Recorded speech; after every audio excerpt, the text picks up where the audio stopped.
Alors je reçois ce matin sur le plateau de la web télé Salon CO Olivier Cadic, qui est directeur juridique du cabinet Atlante, pour un ouvrage collectif dont il a assuré la direction, ce guide juridique qu'on pourrait penser un peu obsolète depuis les ordonnances qui vont arriver, mais qui en fait est un point après les lois El Khomri et Rebsamen et avant l'application des ordonnances Macron pendant cette période transitoire. Alors Olivier, pourquoi vous avez décidé de faire ce mémo sur les instances représentatives du personnel alors que vous saviez qu'en route une révolution allait arriver? Oui, bonjour. Nous avons décidé de publier cette 10e édition du guide des instances représentatives du personnel et des comités portant et concernant les comités d'entreprise essentiellement, mais aussi les délégués du personnel et le CHSCT, pour la simple et bonne raison que nous avions procédé à une pause en 2014. Et depuis 2014 déjà, de nombreuses lois ont été publiées, notamment la réforme du dialogue social en 2015, la loi travail en 2016. Et il était temps, à notre sens, de remettre à plat un certain nombre de choses et de faire un point pour l'ensemble des représentants du personnel sur ces dernières évolutions législatives. Nous savions que des choses étaient en préparation suite aux annonces faites par le gouvernement. Nous nous arrêtons aux portes du Parlement en juillet 2017 au moment de la loi d'habilitation. Donc c'est peut-être le tome 1 d'une longue série à venir. Alors, on précise bien que les ordonnances aujourd'hui, ce n'est qu'un projet, puisqu'il va falloir qu'elles soient ratifiées quand même, et que donc cet ouvrage-là, pendant toute cette durée de transition, est un point sur ce qui va s'appliquer dans la vie des institutions représentatives du personnel au quotidien. Exactement. Les choses ne sont pas arrêtées de manière définitive au niveau des projets du gouvernement. Les ordonnances, au jour où nous parlons, sont encore en stade de projet. Et lorsqu'elles seront adoptées de manière définitive, il y aura la phase parlementaire, éventuellement un certain nombre de choses qui se feront en parallèle dans la rue, pourquoi pas.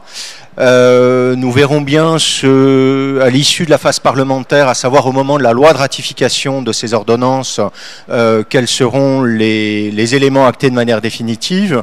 Mais en tout état de cause, aujourd'hui, en l'état des projets, le passage et la fusion des instances au sein d'une seule et même instance, le Conseil social économique, ne devrait se faire que au plus tard, mise en œuvre au 31 décembre 2019. Donc pendant toute cette période, il va y avoir un certain nombre de représentants du personnel qui seront encore concernés par les dispositions actuellement en vigueur. Alors, dans cet ouvrage, il y a des grands changements, 2-3 grands changements qui justifieraient à eux seuls qu'on se procure cet ouvrage.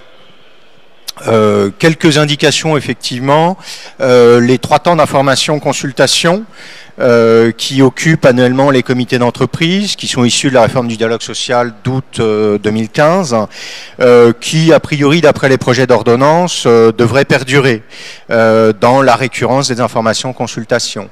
Un certain nombre de moyens pour lesquels nous nous posons des questions quant à leur maintien, les réunions communes qui concernent les CE, CHSCT, au moins pendant la période de transition, le recours à la visioconférence qui concerne aujourd'hui et qui concernera encore demain l'ensemble des instances représentatives du personnel, le recours aux experts avec les avancées et la possibilité de recourir à des experts comptables suite à la loi de 2015 et suite à la loi de 2016, notamment pour accompagner les organisations syndicales à la négociation d'un accord de préservation ou de développement de l'emploi.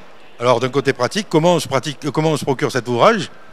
Soit directement sur le stand du groupe Alpha où vous retrouverez les collaborateurs et collaboratrices de Secafi et d'Atlante, soit directement en allant sur notre site. Il est possible de le commander en ligne aujourd'hui. D'accord. Ou tout tout média confondu, on peut aussi l'avoir. J'espère qu'il est référencé de partout. Il est référencé partout et si les directions et les DRH ont envie également d'être un peu à la page, ce qui leur ferait du bien par les temps qui courent, qu'elles n'hésitent pas à se le procurer également.